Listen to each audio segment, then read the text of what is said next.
So a lot of times,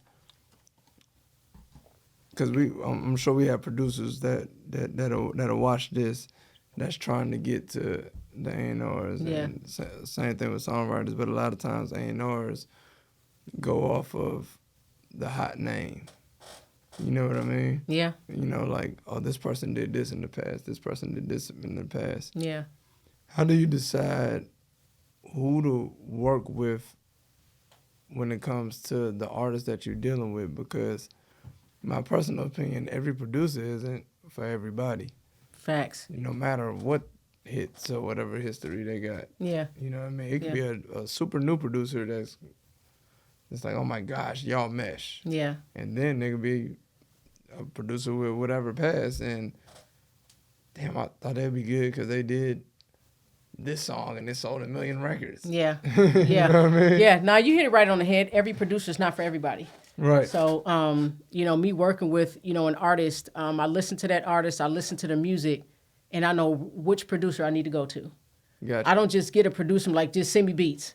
I know with this particular artist, okay, I need to hit Kid. I need to hit Issam. I need to hit Business Boy, or something like that. I know which producer I need to tap because it's going to work perfect with this particular artist. Right. And I think that's what producers and A&Rs and when they speak and stuff like that, because I deal with a lot of them, a lot of different producers, a lot of different songwriters, and everybody always sends me things, but I've got music from producers that sent me stuff even last year, but it wasn't for that particular artist. And it's not that I'm not, hey, you get it, you get the, I got it, what I'm saying, I got it, and I'm gonna take a listen to it. But understand, if you sent me something last year and I'm working with an artist this year, I remember you had some shit that'll fit this artist. So that's why I always tell You remember?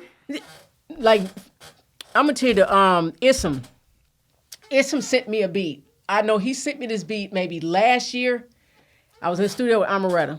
Right. And I played. I put a pack together for her. So we was going through the beats and stuff like that. And that's she did the Baba record. Right. I had that beat from Issam last year.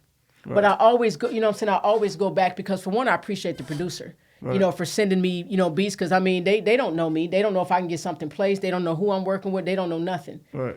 So when they send me stuff, I always go back and I just remember things, and I can go back and be like, hey, I need some beats for this artist. I like what you did on that one, and that's how I move. You know what I'm saying? Like I said, each producer is not for everybody. So as an A&R, you're supposed to know that.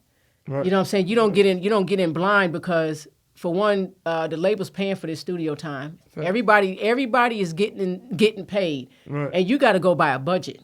You go outside of that budget, that's your ass.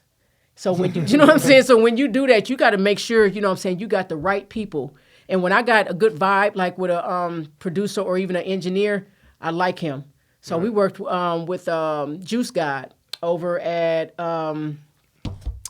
Juice God is over, I can't remember the studio he's at, but I like Juice. Because sometimes you can get some people in there that they do too much. Facts. And I'm just like, I was in the studio, I did like probably about 8 records on Tory Bricks. So we in the studio, and it was this one it was an engineer. Dude, he was doing way too much. Like, I get it, but I need you to do your job. So he telling her, no, you need to do this and you need to do that. I get that as well. Because one thing with me as an A&R, if I'm bringing these people in the room, honestly, I'm just going to be chilling. Right. Because that's why I brought you here. So I'm not going to be over your shoulder. I'm not going to be looking what you're doing. Oh, unless I am asked. My job was to bring the right people in the room. Y'all do your job. That's why y'all here. I shouldn't have to worry about nothing. Right. But if I got to constantly keep saying stuff, that falls on me because I didn't do my job. Because I have to respect people's time, the label's money. You know what I'm saying? My reputation at the end of the day, because I'm still building that. Right. You know what I'm saying, right now. So as an A&R, I take all of that stuff in consideration. Right. You know what I'm saying? Because like I said, that's my name I'm building. Right. And again, as a female, I know, yeah. Yeah, don't, you know what I'm saying? And we don't, honestly, we don't use that as a crush. That's just what it is. Right, no. You're a female, you know what I'm saying? So the things are different, you know what I'm saying, for you in this business, but you're not finna play with me. Right. You know what I'm saying? Because I work hard just like everybody else do. Yes. You know what I'm saying? So yeah, as an A&R, I make sure I do my job because I want people to be like, hey, she brought the right people in there, you know what I'm saying? She stay on schedule. We ain't going over budget. You know what I'm saying? All of those things, and that's what gets you the right. You might be working with this client today. Tomorrow, you might be in with Cardi B tomorrow. Right. So Facts. yeah, it just depends. Right.